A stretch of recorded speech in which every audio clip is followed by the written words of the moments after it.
tous et bienvenue sur Du Cappuccino des livres, un podcast dédié à la lecture, aux livres qui nous accompagnent, nous bouleversent ou nous font rêver. Le temps d'un cappuccino. Je suis Jess Angel, j'aime autant lire des histoires qu'en raconter et j'avais envie de partager avec vous tout mon univers. Et quoi de mieux qu'un podcast pour le faire ? Alors allons-y, c'est parti.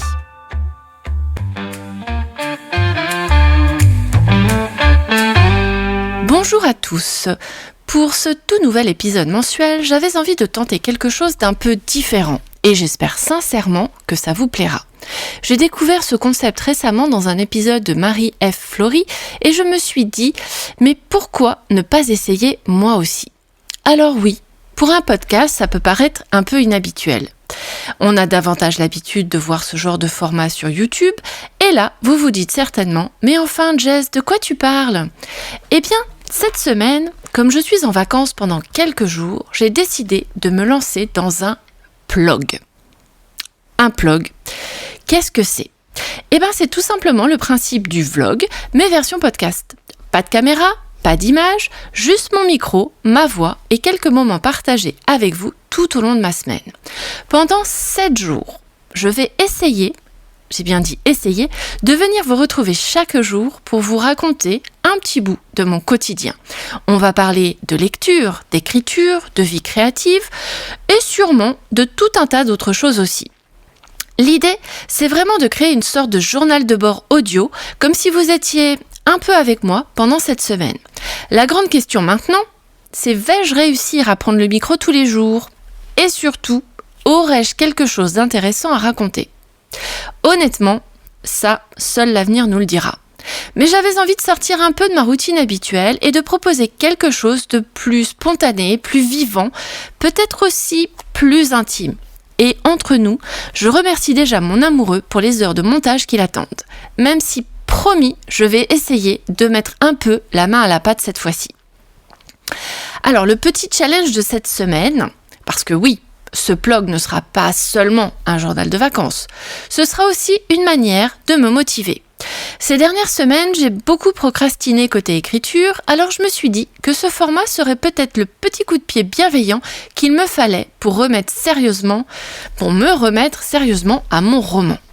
Mon objectif pendant ces 7 jours, c'est écrire au moins 500 mots par jour. Dans l'idéal, j'aimerais bien atteindre 1000 mots par jour, mais bon, on ne sait jamais. Lire un maximum pendant la semaine et vous faire un petit point quotidien sur mes avancées. Chaque jour, je viendrai vous parler de ce que je lis, de ce que j'écris, de mes blocages, de mes petites victoires et peut-être aussi de mes moments de doute. Bref, de la vraie vie d'une lectrice et d'une autrice pendant une semaine. Pour ce qui concernera le projet écriture, pour ceux qui se demandent sur quoi je travaille en ce moment, je suis en train d'écrire une suite de mon Cozy Mystery fantastique, une sorte de tome compagnon. À l'heure où j'enregistre cette introduction, mon premier jet de ce nouveau projet compte déjà 22 263 mots pour 8 chapitres et 56 pages. Ce qui, je trouve, est déjà un très joli début. Le premier tome, dont je vous ai déjà de très très nombreuses fois parlé, s'appelle Paranormal Détective, vous reprendrez bien une tasse de thé. Et ce nouveau projet, ce tome compagnon, porte pour l'instant le titre de Paranormal Détective, Le voleur d'âme. Bon, le titre pourra peut-être encore changer, parce qu'on sait tous qu'un titre, ce n'est pas toujours simple à trouver. Et côté lecture, qui dit vacances, bien entendu, dit lecture. Je me suis préparé une petite pile à lire, raisonnable selon mes standards, avec 4 livres, ce qui est déjà pas mal, ce qui est peut-être envisageable et faisable, mais bon, dans tous les cas, j'ai choisi 4 livres. Ce sera le tome 1 de la trilogie La Voix de Lorée, le maître de l'anarchie de Marifa, publié chez Naos. J'aimerais bien aussi lire Tous les membres de ma famille ont tué quelqu'un de Benjamin Stevenson, publié chez 10-18 dans la collection que j'ai dans ma bibliothèque. J'aimerais aussi lire la suite de la série Tarot, le tome 2 appelé Le Pendu, écrit par Cadet Edwards, publié chez Brajlon, qui avait été un de mes coups de cœur du début d'année 2024 quand j'ai lancé ce podcast. Il est vraiment temps, en 2026, quasiment 2 ans après, de lire la suite. Et si j'y arrive, j'aimerais également lire le tome 1 de la série Le Paris des Merveilles, Les Enchantements d'Ambremer, écrit par Pierre Pével et publié chez Bragelonne dans le format poche que j'ai dans ma collection. Au total, ça nous fait 1631 pages. Oui, moi aussi en le disant à voix haute, je me demande si je n'ai pas été un peu ambitieuse. Mais après tout, c'est aussi ça qui rend l'expérience intéressante. Alors si l'idée de ce blog vous plaît, installez-vous confortablement, prenez une boisson chaude, un cappuccino bien entendu, et venez passer cette semaine avec moi. Pendant quelques jours, on va lire, écrire, papoter et voir ensemble ce que cette drôle d'expérience va donner. Je vous retrouve très vite pour le jour 1. À tout à l'heure. Bon, en vrai, pour vous, c'est dans quelques secondes. Allez, à plus. Jour 1, 17 avril 2026. C'est vendredi soir. Honnêtement, c'est peut-être le moment que j'attendais le plus de toute la semaine. Parce qu'il y a quelque chose de particulier dans ce moment-là. La semaine est enfin derrière nous, et en même temps, le week-end n'a pas encore vraiment commencé. Mais on sait qu'il arrive. Et j'adore cette sensation, cette impression légère de se délester doucement du stress des derniers jours, tout en ayant encore l'illusion que le week-end est immense devant nous.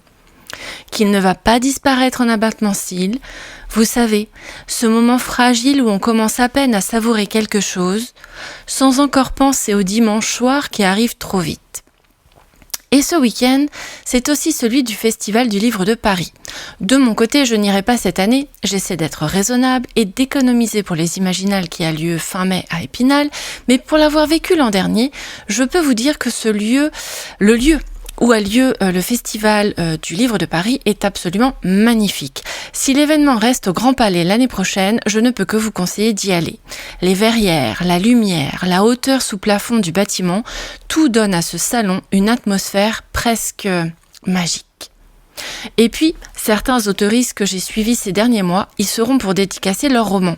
J'imagine à peine la joie que cela doit représenter, et sans doute aussi un peu de tract. Signer son livre dans un lieu pareil, ça doit être une expérience assez incroyable à vivre. Mais avant de rêver qu'un jour ce soit mon tour, passons à la toute première lecture de ce blog. Enfin, au tout début de ma lecture, parce que non, je ne vais probablement pas terminer un roman entier en une seule soirée. Alors, nous commençons donc ce blog de ce premier jour avec le tome 1 de la trilogie La Voix de Lorée, le maître de l'anarchie de Marie Fabre, publié chez Naos, avec 340 pages au compteur. Tout d'abord, en voici un résumé. En plein cœur de la révolution industrielle, Bohême s'érige comme la ville la plus influente du XIXe siècle grâce à l'oré, un métal hors norme et miraculeux qui attise la convoitise. Cependant, cette prospérité est depuis peu menacée par les crimes d'un tueur en série qui s'en prend à des politiciens. Hatcher, jeune reporter, se lance sur la piste de cet assassin et s'allie à une brigadière, pour sa part à la recherche d'un mystérieux médecin, à l'origine d'un traitement qui pourrait bien enrayer une maladie inconnue se propageant dans les quartiers pauvres de la ville. De l'opulence des demeures aisées à l'atmosphère sinistre des bas-fonds, cette traque les mène au centre d'un complot de grande ampleur impliquant Loré, des hommes puissants, et le fils de l'un d'eux, Willem, je pense, étudiant de génie dont Hatcher se rapproche. Au fil des jours, Hatcher cherche la vérité cachée derrière les apparences, jusqu'à se brûler les ailes. Plongé dans une histoire d'intimité, de certitude, d'amour et de rivalité, une question le hante. Qui tue? Qui soigne? Et peut-on aimer éperdument et haïr tout autant? Alors pour mon avis, déjà, il faut savoir que je me suis procuré les 3 tomes d'un coup, sans même savoir si cette saga allait réellement me plaire. Je me suis simplement fiée à une chose, l'ambiance annoncée. Parce que dès qu'on me parle de fantasy steampunk, de mystère et d'enquête dans une ville sombre au parfum de révolution industrielle, honnêtement, je signe immédiatement. Et après seulement quelques chapitres, ce que je peux déjà vous dire, c'est que Marie Fabre réussit très vite à installer une atmosphère vraiment prenante. Bohême n'est pas juste un décor, c'est une ville qui semble respirer, avec ses contrastes entre faste et misère, ses secrets et cette sensation constante que quelque chose de plus grand se joue en arrière-plan. À travers Hatcher, qu'on suit dès le départ, on entre dans cette histoire avec cette même curiosité presque obsessionnelle qui pousse à tourner les pages. Et pour l'instant, je dois dire que ça fonctionne très bien pour moi. 82 pages plus tard, et après ces 6 premiers chapitres, je commence vraiment à prendre mes repères dans l'univers. Dans cette première partie, on fait la connaissance des personnages principaux, mais sans que cela donne cette impression un peu lourde de présentation forcée. Tout se met en place assez naturellement à travers le regard d'Hatcher Nemova, qui est pour l'instant un personnage que j'apprécie beaucoup. C'est un jeune journaliste ambitieux, très observateur, avec cette envie presque irrépressible de se retrouver au cœur de ce qui se passe. Et je trouve qu'il a un petit côté Sherlock Holmes que j'aime énormément. Même s'il n'est pas officiellement chargé de l'enquête, on sent tout de suite qu'il ne pourra pas rester à l'écart. Sa rencontre avec Penny, la jeune brigadière qui est indiquée dans le résumé, fonctionne d'ailleurs très bien. Parce qu'ils ont tous les deux ce statut de nouveau, de bleu, dans leur milieu respectif, et ça crée une dynamique que j'ai trouvée immédiatement intéressante. Ce que j'aime aussi pour l'instant, c'est que l'autrice ne se contente pas de poser une intrigue, elle construit vraiment une ambiance. On découvre Bohème petit à petit à travers les lieux, les échanges et les détails glissés dans le récit, sans jamais avoir l'impression d'être noyé sur les explications. Et puis il y a Willem qui a clairement attiré mon attention dès son apparition. J'ai particulièrement aimé les échanges entre lui et Hatcher parce qu'on sent chez eux une vraie intelligence dans leur manière de s'observer, de se répondre et presque de se tester. Pour l'instant, tout m'intrigue. L'univers me plaît, les personnages ont réussi à capter mon attention et cette fin de 6e chapitre m'a clairement donné envie de poursuivre immédiatement. Donc pour l'instant, très honnêtement, c'est un excellent début. Alors, on se donne rendez-vous plus tard pour la suite. Maintenant, on va passer à la partie écriture. Eh bien, aujourd'hui, après ma dernière journée de travail avant les vacances, je n'ai pas écrit une seule ligne de mon roman. Enfin, pas vraiment. Parce que je me suis consacrée à la préparation du podcast. Et surtout, à la chronique de ma dernière lecture. Résultat, 396 mots écrits. Bon, d'accord, ça ne compte pas officiellement, puisque ce n'était pas pour mon roman. Mais techniquement, j'ai quand même écrit. Donc, je plaide non coupable. Demain, c'est le week-end. Et cette fois, j'ai bien l'intention de m'offrir au moins 1 heure d'écriture. Samedi, 1 heure d'écriture, dimanche, peut-être plus. Et d'ailleurs, pendant que je cuisinerai mon repas ce soir, je vais commencer à préparer là ou les scènes que je veux écrire demain. Parce que oui, j'ai un plan. Enfin, un plan. Disons plutôt un squelette. Très maigre, mais une bonne base quand même. Et avant de me lancer, il faut absolument que je sache exactement ce que je veux raconter. Donc non, aujourd'hui je n'ai pas écrit, mais j'y ai travaillé. Et quelque part, ça compte un peu aussi. Bon, d'accord, je triche. Mais promis, demain, j'écris. Et en y pensant, je ne vous ai même pas encore dit de quoi parle ce nouveau roman. Alors je vais tenter l'exercice que je demande à tous mes invités auteurices, résumer leur histoire en quelques phrases capables de donner envie. Autrement dit, l'accroche est le fameux pitch. Et soyons honnêtes, c'est probablement l'un des exercices les plus difficiles pour un auteur. Pour le premier tome de ma série, Paranormal Détective, vous reprendrez bien une tasse de thé, la phrase d'accroche, ça pourrait être « Il y a des librairies où l'on trouve des histoires » et d'autres où ce sont les fantômes qui viennent les raconter. Et le pitch pourrait ressembler à ceci. Après une électrocution, Antoine se met à voir les fantômes. Avec sa jumelle Amélia, il hérite d'une vieille librairie où il rencontre Anselme, le fantôme d'un détective assassiné depuis des années. Lorsqu'une écrivaine meurt brutalement en séance de dédicace, l'enquête replonge Anselme dans son propre meurtre et dans une vérité que certains auraient préféré laisser enterrer. Bon, ce n'est peut-être pas encore le pitch du siècle, mais je m'entraîne. Alors pour ce 2e tome, Paranormal Détective, le voleur d'armes, je pourrais peut-être vous dire ceci. En phrase d'accroche, certaines âmes refusent de partir, d'autres sont arrachées avant même d'en avoir le choix. Et le pitch ? Des âmes disparaissent chez les morts, les corps se vident chez les vivants. Et pour Antoine comme pour Anselme, l'enquête pourrait bien les conduire vers une menace capable de tuer bien plus que des hommes, une force capable de dévorer bien plus que des souvenirs. Alors dites-moi, est-ce que j'ai réussi à éveiller un peu votre curiosité ? J'attends vos retours en commentaire. Voilà, chers auditrices, la journée touche à sa fin. Il est temps pour moi de ranger le micro avant de le ressortir demain pour une nouvelle journée de plog. Jour 2, 18 avril 2026. Deuxième jour officiel de ce plog et jusqu'ici, cette première journée de week-end commence plutôt bien. Je me suis levée sans trop traîner afin de profiter pleinement de ma journée. Et je m'étais préparé un petit programme assez sympa, du moins pour une bonne partie de la journée, parce que la corvée des courses viendra forcément me rattraper en fin d'après-midi. Mais bon, ne parlons pas tout de suite des choses qui fâchent, revenons plutôt à ce qui nous intéresse ici. Aujourd'hui, j'avais envie d'écrire. Ça, je crois que vous commencez à vous en douter, mais aussi de terminer un service presse. Il me reste environ 1 heure de lecture, ce qui devrait être largement faisable. Ensuite, il faudra encore rédiger ma chronique, puis la publier sur Babelio et NetGalley. À la base, je voulais avancer dès le petit déjeuner. J'avais tout préparé, mon cappuccino, ma liseuse prête à m'accompagner, mais au moment de l'allumer, j'ai découvert que sa batterie était presque vide. Autant dire que cette première étape est tombée à l'eau. Mais finalement, ce n'est peut-être pas plus mal. Je pense pouvoir terminer cette lecture ce midi et le reste de mon temps de lecture sera consacré à la suite de La Voix de Lorée. Et puis, à défaut, j'ai quand même avancé dans un magazine consacré à Madame de Sévigné, le hors-série numéro 24 de Lire Magazine. Et surtout, je me suis mise à écrire plus tôt que prévu. Ma séance d'écriture a été plutôt productive, même si au départ, j'ai sincèrement cru que je n'arriverais pas à faire avancer mon texte. Depuis hier, je cherche comment écrire la suite de cette scène, et comme je m'étais promis d'écrire aujourd'hui, je me suis simplement dit « Relis ce que tu as écrit la dernière fois et lance-toi.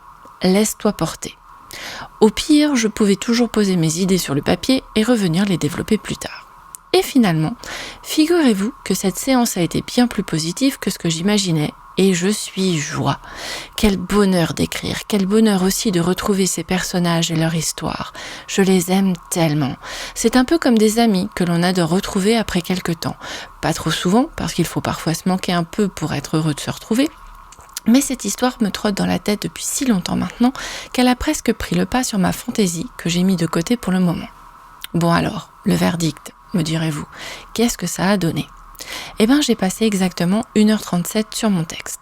Je chronomètre toujours mes séances sur mon téléphone en arrêtant le temps pendant mes petites pauses, généralement pour aller me préparer une boisson chaude ou, soyons honnêtes, pour aller soulager ma vessie parce qu'avec toutes ces tasses de cappuccino, cela devient vite inévitable. Et pendant ce temps-là, j'ai écrit 1795 mots. Oui, vous avez bien entendu, 1795 mots. Bien au-delà du petit objectif prudent que je m'étais fixé ce matin. Je me suis laissé porter par mon texte, par mes personnages, par cette scène, et pour une fois, je peux vraiment dire que j'ai été productive. Bon, évidemment, cela reste un premier jet. J'ai posé mes idées, construit ma scène, esquissé quelques descriptions, mais rien de vraiment abouti à ce stade. Et ce n'est pas grave. Pour l'instant, l'essentiel, c'est simplement d'écrire l'histoire. Le travail sur les phrases, les émotions, les nuances de mes personnages viendra plus tard, au moment de la relecture et de la réécriture.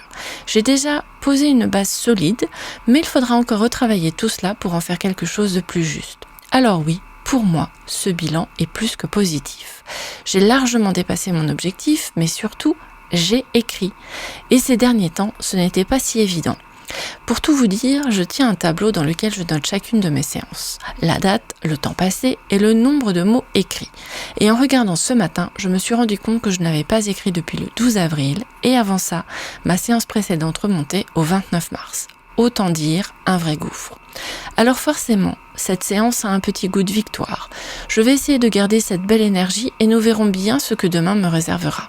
Et si vous voulez savoir en quelques mots ce que j'ai écrit ce matin, eh bien, l'enquête commence à prendre enfin forme. Après un premier témoin interrogé, Anselme et Antoine se préparent maintenant à un second entretien avec un curé fantôme, rien que ça, dans une église absolument magnifique, pendant qu'Amélia poursuit de son côté sa séance de peinture. Oui, cette intrigue secondaire que j'essaie de chouchouter autant que possible. Et franchement, j'ai déjà hâte de retrouver tout ce petit monde à ma prochaine séance. Si mes vacances continuent sur cette lancée, je pourrai vraiment avancer dans ce manuscrit comme je l'espère, mais restons prudents. Après tout, on ne sait jamais vraiment de ce que demain nous réserve. Côté lecture, j'ai enfin terminé le service de presse que je devais absolument lire, ce qui m'a permis de consacrer ma soirée à la suite de La Voix de Lorée. J'en suis maintenant au chapitre 11 et je dois dire que l'intrigue prend vraiment de plus en plus d'ampleur. L'enquête avance progressivement, les pièces commencent à s'assembler et je me rends compte que j'apprécie de plus en plus cette lecture.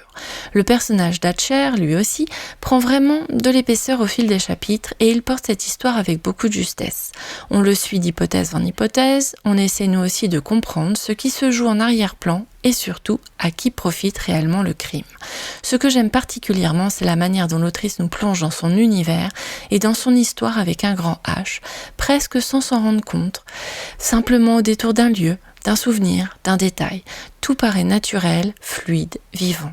C'est une lecture vraiment prenante parce que chaque page apporte son lot de nouvelles questions, de nouveaux indices et cette envie constante de tourner la page suivante. Donc, ce que je peux vous en dire pour l'instant, c'est que j'apprécie sincèrement ma lecture et même s'il est déjà tard, je pense que je vais encore lire quelques pages avant d'aller dormir. Je reprendrai le micro demain pour la suite de ce blog. À très vite! 19 avril 2026, jour 3. Comme le titre l'indique, déjà 3 jours que je blogue, ça passe trop vite. Trouver un moment pour faire ma petite update du jour n'est pas toujours simple, mais je m'y tiens et c'est assez satisfaisant. Ce qui n'était au départ qu'un projet qui trottait dans ma tête sans que je sache vraiment comment lui donner forme, a finalement pris de l'ampleur. Et aujourd'hui, il existe. On verra au moment du montage si je suis toujours aussi ravie. Et surtout, combien de temps cela va durer. J'essaie d'aller à l'essentiel, même si ce n'est pas toujours évident, mais bon, on verra bien. De toute façon, maintenant que je me suis lancée, si je veux sortir mon épisode mensuel avant la fin du mois, je n'ai plus vraiment le choix. Au programme aujourd'hui, lire mes mails en retard. Oui, en retard depuis le début du mois d'avril. À force de m'abonner à des newsletters qui m'intéressent, je finis par me retrouver avec l'équivalent d'une petite novella à lire chaque semaine. J'essaie de garder un rythme régulier dans mes lectures, mais parfois, je me fais tout simplement dépasser par la quantité. Je ne suis pas en train de me plaindre, entendons-nous bien, mais j'avoue que je ne prends pas assez le temps de me poser pour découvrir les actualités de mes autoristes préférés ou de mes podcasts adorés. J'ai donc décidé de réserver mes samedis et dimanches matins au petit déjeuner à la lecture des newsletters de la semaine. Et c'est exactement ce que j'ai fait ce matin, tout en dégustant mon délicieux et franchement irrésistible cappuccino. Une fois ce petit moment de calme passé pour bien commencer la journée, je me suis installée devant mon ordinateur pour remplir ma déclaration d'impôt. Youhou! Une fois tout relu et correctement complété, j'ai respiré un peu mieux. Quelle source de stress cette déclaration! Je crains toujours de cocher la mauvaise case ou d'oublier une information importante. Mais cette fois, c'est fait. L'esprit enfin plus léger, débarrassé de cette charge mentale, j'ai pris le temps de discuter avec mes enfants pendant leur petit déjeuner. Puis, cappuccino à la main, je me suis réinstallée devant mon PC pour ma séance d'écriture du jour. Enfin, petite séance. Pendant 1h41, j'ai écrit, posé des mots, avancé sur mon histoire. 2275 mots exactement. Oui, 2275 mots. Je m'impressionne presque moi-même. J'avais tellement de choses à raconter, c'est fou. J'ai continué à développer mon intrigue secondaire autour d'Amélia et de sa peinture, tandis que nos 2 détectives, Antoine et Anselme, ont enfin recueilli le témoignage du prêtre. Et comme souvent dans ce genre d'histoire, plus ils obtiennent de réponses, plus de nouvelles questions apparaissent. Résultat des courses après ces 2 petites séances d'écriture, 8 chapitres complets, enfin sur la base de mon premier jet s'entend, et un total de 26 333 mots affichés sur le compteur de mon tableau Excel pour mon manuscrit. Pas mal. Cet après-midi, j'aimerais regarder le replay d'un live des anciens de l'ICAR sur la gestion du stress et du syndrome de l'imposteur, animé par Clara Pasinetti. Si vous pensiez que l'aventure l'ICAR s'arrêtait une fois la formation terminée, eh bien non. Chaque mois, nous avons la chance de retrouver nos camarades, toutes promotions confondues, autour de sujets variés, toujours enrichissants. Et ensuite, je pense que le reste de ma journée sera consacré à la lecture. Je vous en dirai plus tout à l'heure. En attendant, c'est l'heure de déjeuner et bon appétit à celles et ceux qui mangent en écoutant le podcast. Et voici maintenant le petit point lecture. 6 chapitres plus tard, par rapport à hier, 208 pages lues en tout dans tout le livre, l'intrigue avance doucement mais sûrement. On découvre que cet univers, en plus d'être entièrement dépendant des propriétés hors normes de l'Auré, extraites de l'Aurélie, et convoité par de grands groupes industriels, fait écho aux multinationales de notre propre monde. Et je trouve ça particulièrement fort de la part de l'autrice de réussir à mêler tous ces éléments en un ensemble cohérent, presque naturel. Elle tisse avec brio les enjeux du 19e siècle en plein essor industriel, avec les rouages d'une économie bien plus moderne, telle que nous la connaissons aujourd'hui. Quelques groupes seulement possèdent toutes les entreprises et façonnent le monde selon leurs règles et surtout selon leur argent. On voit aussi naître des manifestations pacifiques, pour le moment, car ce sont justement ces grands industriels qui deviennent la cible de notre tueur en série, ce qui bloque le fonctionnement de certaines usines, entraînant un mécontentement sous-jacent. Et entre celui qui ôte des vies et ce médecin mystérieux qui agit dans l'ombre pour sauver les plus démunis, ces deux figures opposées nous interrogent sur leurs véritables intentions. Que cherche-t-il à accomplir ? Est-ce une équipe, le résultat d'une collaboration secrète pour faire basculer le monde, ou bien un seul et même homme avec un objectif inconnu pour le moment ? Et ces mêmes questions qui hantent notre héros, Hatcher, qui se cache derrière tout ça, pourquoi, nous hantent aussi forcément, comme lui, on veut savoir. Mais avant de replonger dans mon livre, je vais préparer le dîner, car ce soir au menu, il y a des crêpes. À tout à l'heure! Le repas est terminé. La soirée est bien avancée. Je reprends le micro quelques minutes pour compléter mon ressenti de la journée sur ma lecture en cours. Là où j'en suis ce soir, tout est encore plein de promesses.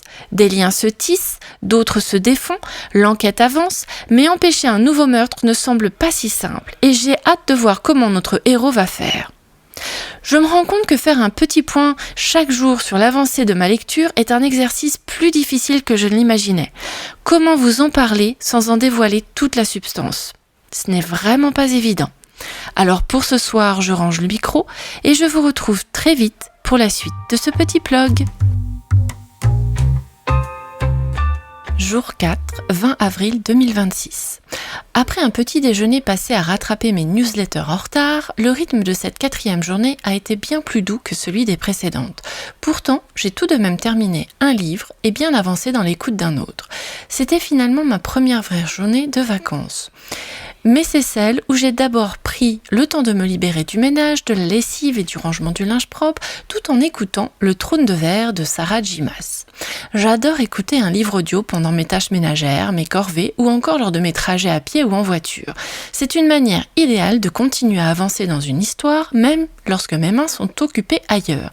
Et quelle meilleure façon de faire diminuer ma palle que de pouvoir lire tout en faisant complètement autre chose. Il suffit simplement d'écouter et de se laisser porter. J'avais particulièrement hâte de découvrir cette fantaisie après avoir écouté La Lame de l'assassineuse et pour le moment, je ne suis pas déçue.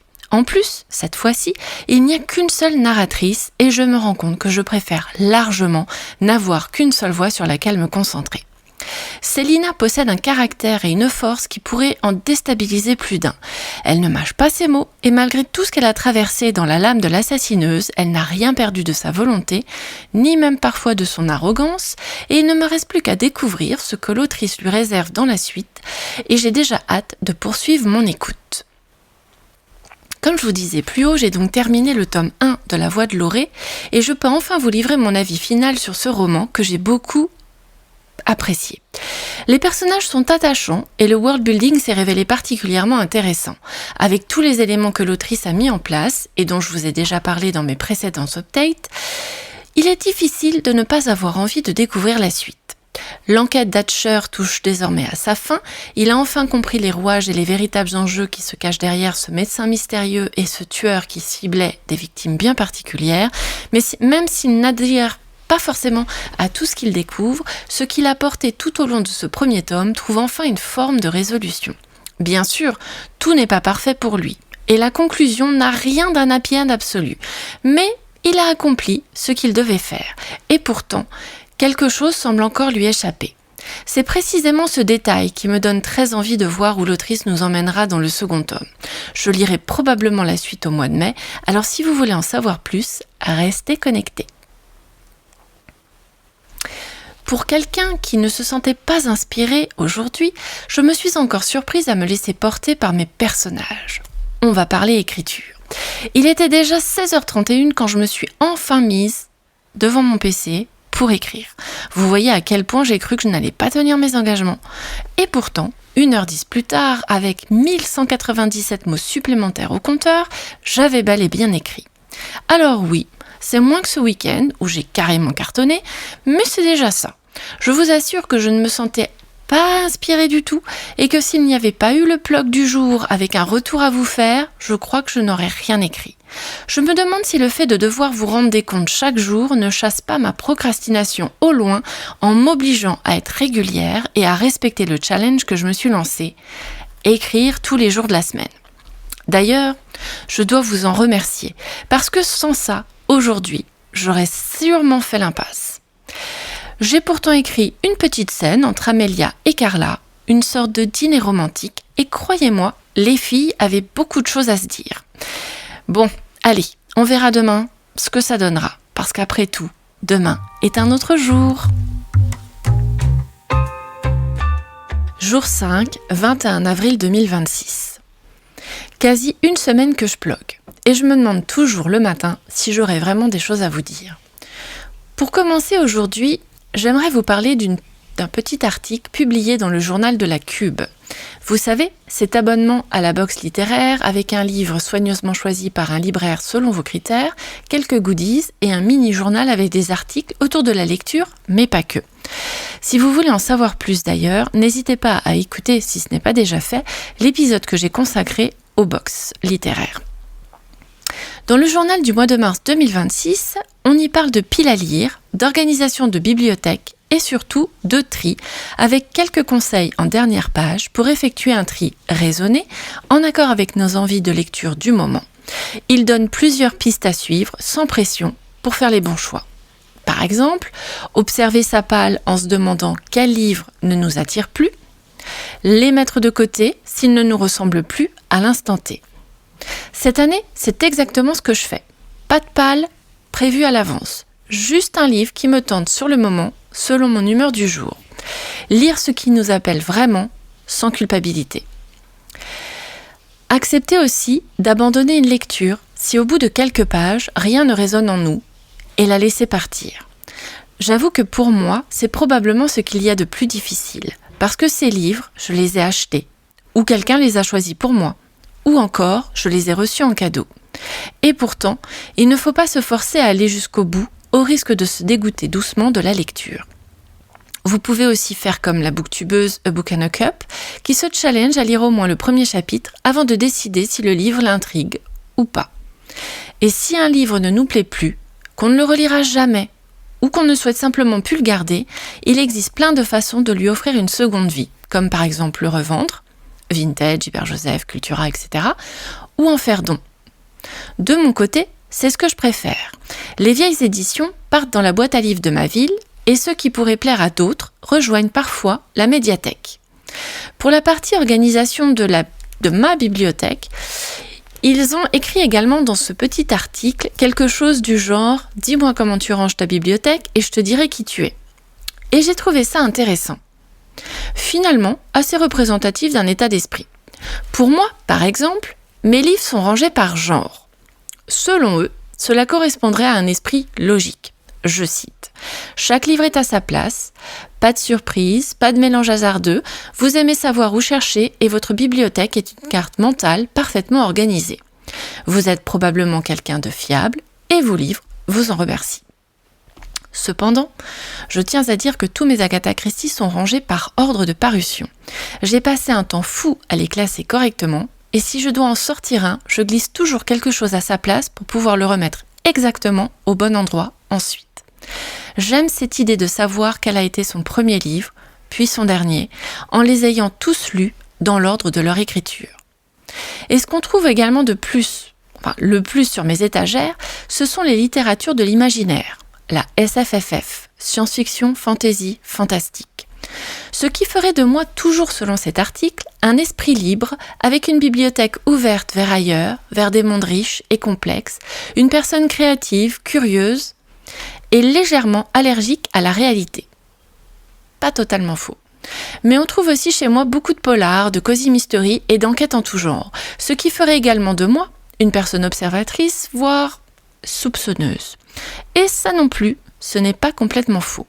À force de lire ce genre de roman, j'ai parfois l'impression de devenir un peu comme Miss Marple. Certains comportements m'en rappellent d'autres, et de petites alarmes se déclenchent dans mon cerveau, me soufflant qu'une personne qui agit d'une certaine façon est peut-être louche.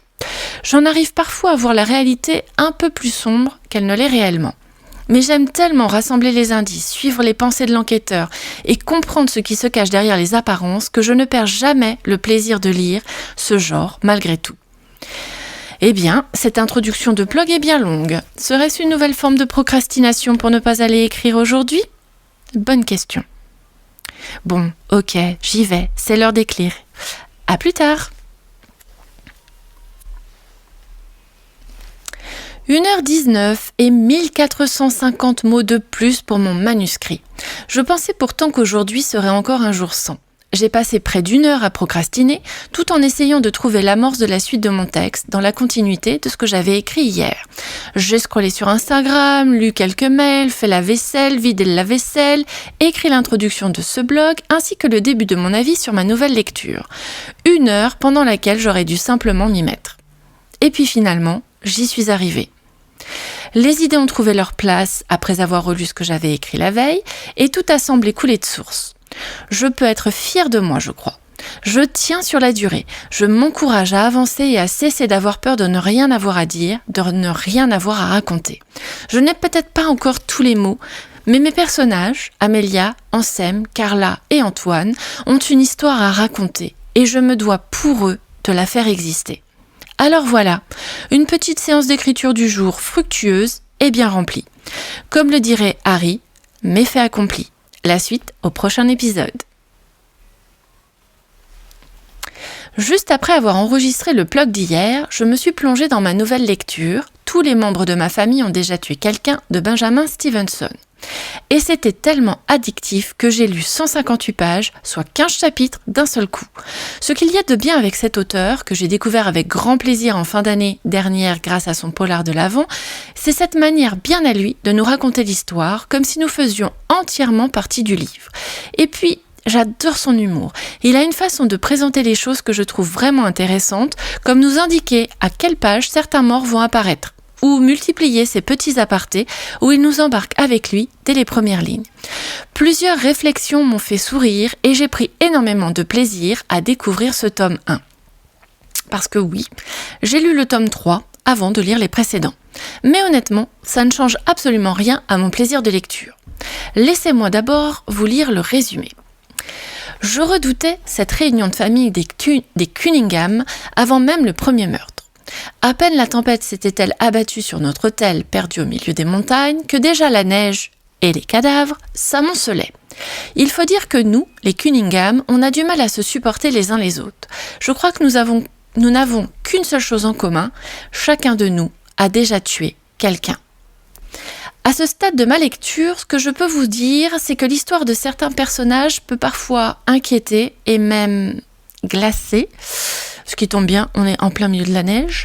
Nous sommes face à une famille vraiment particulière où notre héros narrateur, Ernest, qui se dit lui-même parfaitement fiable, n'avait absolument aucune envie de la retrouver, cette famille, lors de cette réunion.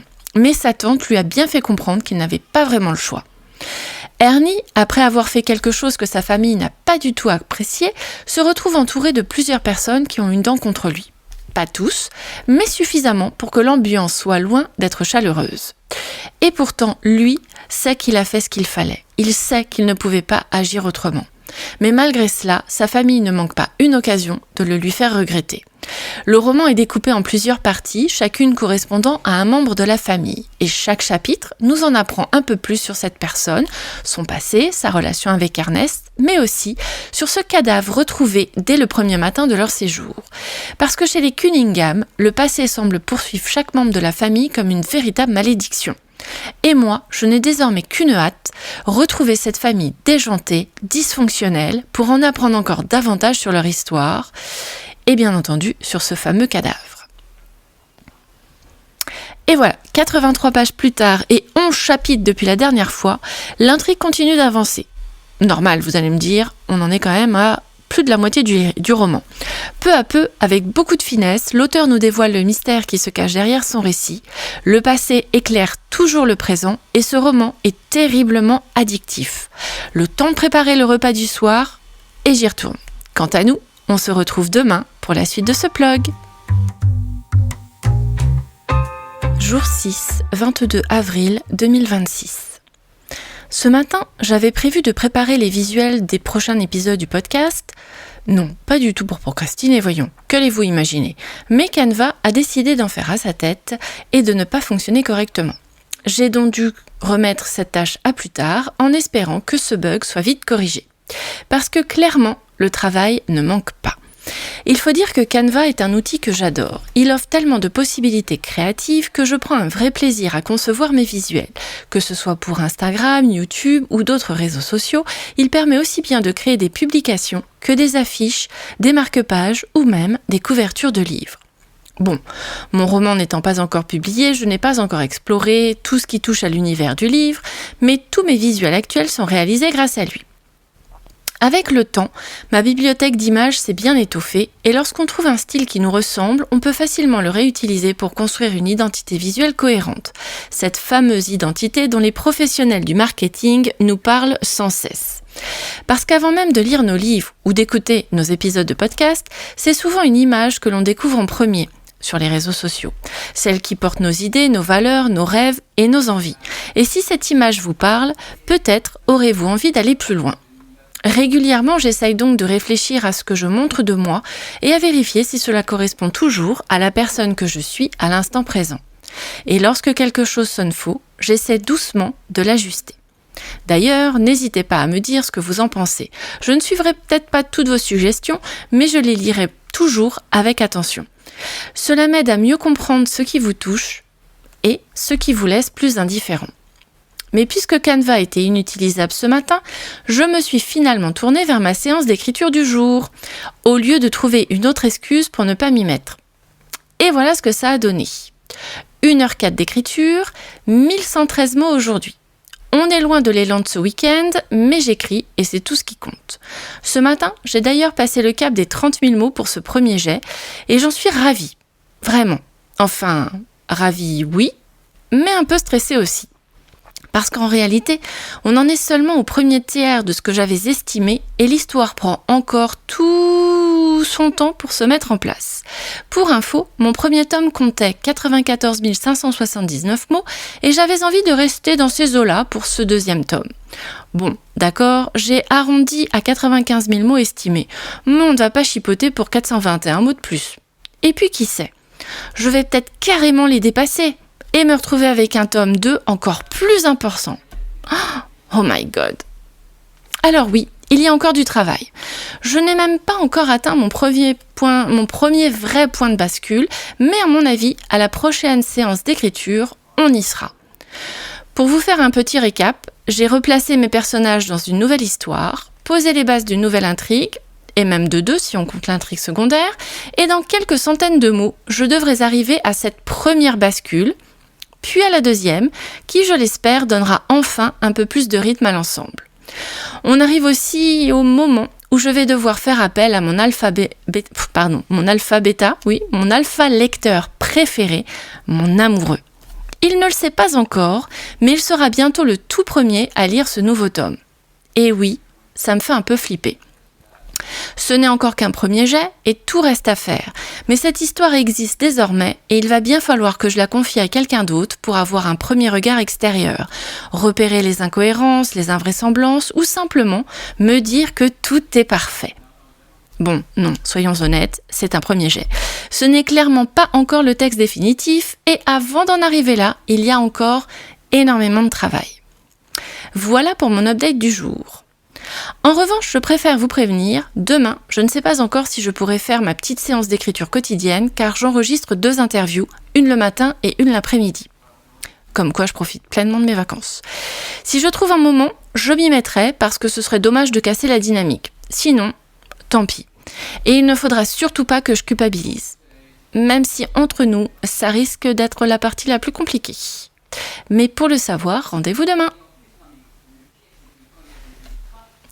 Nous voici arrivés à la dernière update de ma lecture de Tous les membres de ma famille ont déjà tué quelqu'un de Benjamin Stevenson. Et, en résumé, j'ai adoré. Cet auteur a ce petit quelque chose en plus qui a rendu cette lecture totalement addictive. C'est drôle, malgré tous les décès qui jalonnent le récit, intelligent, et les personnages sont tous plus profonds et attachants les uns que les autres, même les vilains. J'ai particulièrement aimé sa manière absolument brillante d'inclure le lecteur dans l'histoire. Il nous pousse à tourner les pages, à réfléchir, à prêter attention aux moindres indices distillés ça et là dans le texte, tout en jouant avec les mots et avec les codes du genre. Qu'est-ce que j'aimerais savoir écrire comme lui ? Pour moi, en tant que grande fan de romans policiers et de cozy mystery, Benjamin Stevenson est un auteur parfait, parce qu'il parvient à rendre presque cosy des éléments pourtant sombres, glauques et très noirs. Je ne peux que vous conseiller de le découvrir, car son style apporte une vraie plus-value à la lecture. Et voilà, cette journée prend fin, et je vous donne rendez-vous demain pour ma prochaine lecture. Et la suite de mes aventures d'écriture, bien sûr. Allez, à plus! Jour 7, 23 avril 2026. À l'heure où je commence ce blog, autant vous dire que je n'ai pas fait grand-chose en ce qui concerne une potentielle séance d'écriture. Ce matin, j'ai continué à vider ma nalle, newsletter à lire, et j'ai enregistré la première interview de la journée. J'ai légèrement retravaillé le questionnaire de mon script et j'espère que cette nouvelle version vous plaira tout autant. On y explore toujours la créativité de l'auteurice et j'y ai glissé un petit jeu. Et pour le moment, ce test semble plutôt concluant. Cependant, pour garder davantage de fluidité et de logique dans l'échange, j'ai simplement déplacé certaines questions. Depuis 2 ans que j'invite des auteurs et des autrices sur le podcast, j'ai toujours eu à cœur de les mettre à l'aise et de rendre cet exercice de l'interview le plus cosy possible.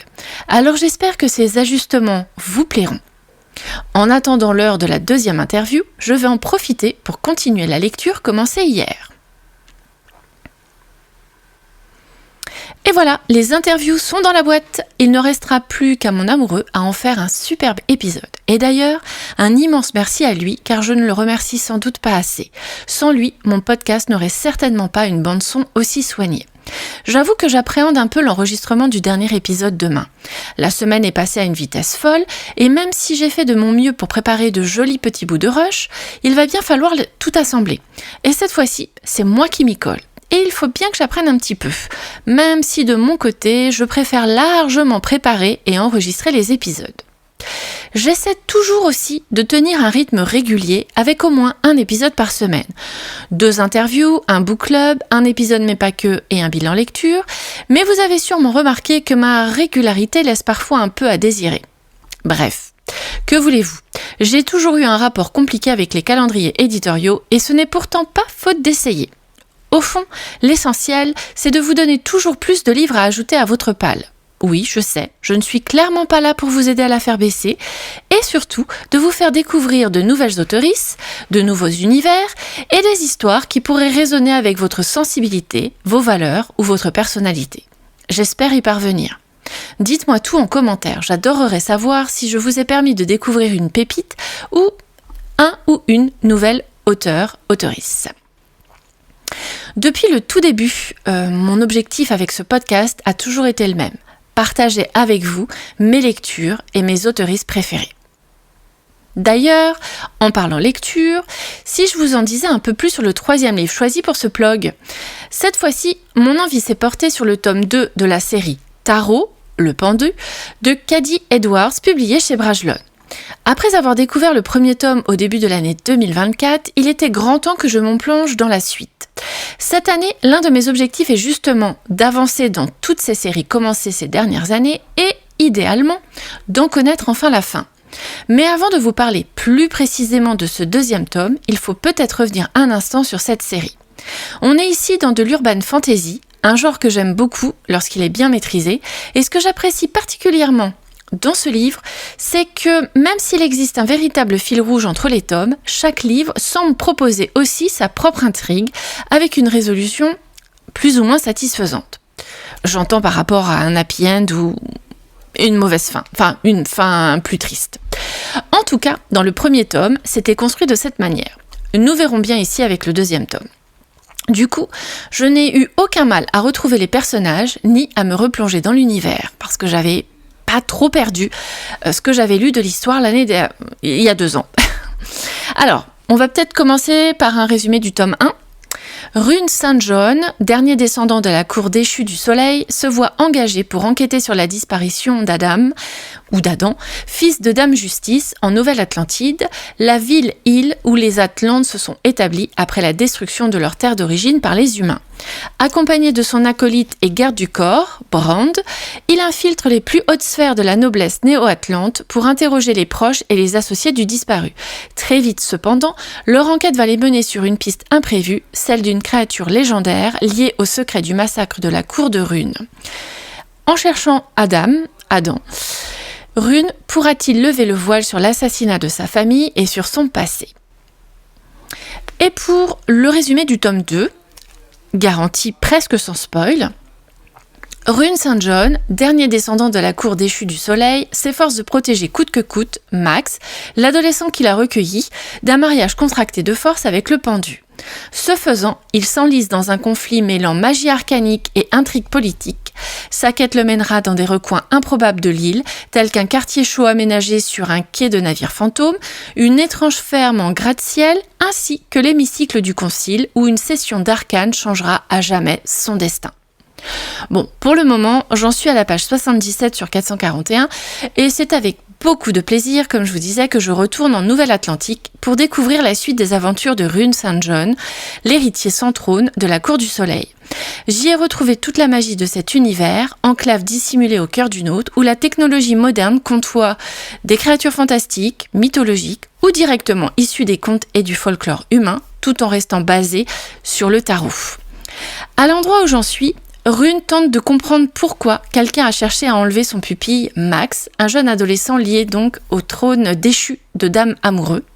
Mais je vais m'arrêter là pour ne pas trop en révéler à celles et ceux qui n'auraient pas encore découvert le premier tome. Pour l'instant, nous n'en sommes qu'au début et promis, puisqu'il s'agit d'un second tome, je ne vous partagerai rien de plus que mon ressenti sur cette série dont j'avais déjà énormément apprécié le volet. Suite au prochain épisode. En ce qui concerne l'écriture, comme je m'y attendais, comme je vous avais prévenu, aucune session n'a eu lieu aujourd'hui. Mais pas d'inquiétude, je m'y remets demain. Promis. Enfin, en vrai, on verra bien. Allez, à demain pour le dernier jour de ce blog. Jour 8, 24 avril 2026. Et voilà, nous y sommes. Le dernier jour de ce blog est enfin arrivé. C'est donc déjà le 8e et dernier bilan lecture-écriture et j'espère sincèrement que ce format vous aura plu, qu'il ne vous aura pas semblé trop long et surtout que vous aurez aimé passer cette semaine de vacances avec moi au fil de mes pages et au fil de mes mots. Alors commençons par l'écriture. Ce matin, je me suis réveillée très tôt et au lieu de lutter contre ça, j'ai décidé d'en profiter pour m'offrir une vraie longue séance d'écriture. Comme je vous le disais dans les épisodes précédents, j'approchais doucement de la première grande bascule de mon histoire et je voulais absolument l'écrire aujourd'hui avant de refermer mon ordinateur. J'ai donc passé un peu plus de 2 heures plongée dans mon manuscrit et j'ai enfin posé cette scène charnière. Cette bascule, je l'espère, va vraiment donner une autre dimension au récit parce que maintenant que tout est en place, on entre dans le cœur du roman, dans ce moment où l'intrigue cesse simplement de se construire pour commencer à se révéler. Et pendant ces 2 heures, j'ai non seulement rattrapé ma séance d'hier, mais aussi écrit celle d'aujourd'hui. À résultat, 3014 mots. Honnêtement, je n'en reviens toujours pas. Évidemment, il faudra voir plus tard si certaines scènes mériteront d'être coupées ou retravaillées, mais pour l'instant, j'ai ce sentiment très précieux que l'histoire avance dans la bonne direction, vers ce mystère que je prends tant de plaisir à construire. Et le bilan complet de cette semaine me laisse encore plus surprise. 10 844 mots écrits en 8 jours. Moi qui pensais écrire entre 500 et 1000 mots maximum par jour, j'ai largement dépassé ce que j'imaginais. À l'heure où j'enregistre, mon manuscrit contient maintenant 33 107 mots, 82 pages format A4, 11 chapitres complets. Et honnêtement, j'ai presque du mal à le réaliser. Le plus important, maintenant, sera de garder cette habitude, cette régularité que j'ai réussi à installer cette semaine. Parce que c'est ça, au fond, qui va faire avancer mon premier jet, mais qui va être le plus difficile à tenir. Pour la suite, comme j'ai souvent envie de le dire, demain est un autre jour. Alors la suite au prochain épisode. Pour la lecture, le bilan est un peu différent. Sur les 4 livres que je m'étais prévus pour cette semaine, 2 sont terminés, chroniqués et déjà publiés sur mon profil Babelio, 1 est en cours de lecture et le dernier sera probablement lu en début de semaine prochaine, juste à temps pour le bilan lecture d'avril 2026. D'ailleurs, petite parenthèse, si vous voulez découvrir mes avis un peu en avance, avant même la sortie des bilans sur le podcast, vous pouvez aller les lire là-bas, sur Babelio. Je vous laisserai le lien en description et n'hésitez pas à m'y suivre. On va passer maintenant à ma lecture en cours. Concernant ce 3e livre, le tome 2 de la série Tarot de Caddy Edwards, Le Pendu, j'en suis actuellement à la page 167. Et je peux déjà vous dire une chose, mon intérêt se confirme complètement. J'aime toujours autant les personnages, l'ambiance, les différentes histoires et surtout la plume de l'auteur. Hier soir, j'ai lu presque 100 pages d'une seule traite, sans vraiment voir le temps passer. Vous savez, ce genre de lecture où l'on se dit « encore un chapitre » et où 1 heure plus tard, on est toujours là. Si tout se passe bien, je devrais le terminer ce week-end et je pourrai vous en parler plus en détail dans le prochain bilan. Pour conclure, j'espère sincèrement que ce blog vous aura plu.